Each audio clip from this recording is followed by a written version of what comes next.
quand vous grandissez avec cette construction mentale de se dire j'appartiens à un peuple qui est le meilleur, non seulement ça va réduire une sorte de manque d'estime de soi ou de rapport d'infériorité par rapport aux autres, mais en plus, ça va nous donner la confiance pour aller à la conquête du monde. Et ça se construit d'abord dans l'esprit.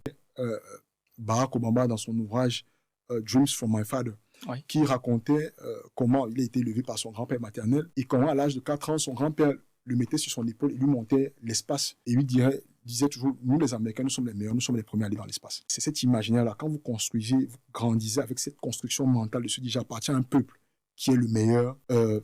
Oui, vous écoutez la parole des autres parce qu'on est dans un village. Oui. Vous pouvez pratiquer les religions importées, mais vous les pratiquez avec la conscience de ce que vous êtes. Donc, éminemment, et pour conclure sur cette question, le combat politique doit d'abord aussi être un combat moral et spirituel. Et moi, dans ma dimension, je l'assume pleinement. Être panafricaniste, ce n'est pas seulement crier le départ de la France, de l'Afrique, c'est aussi et surtout se considérer comme africain et se construire comme africain.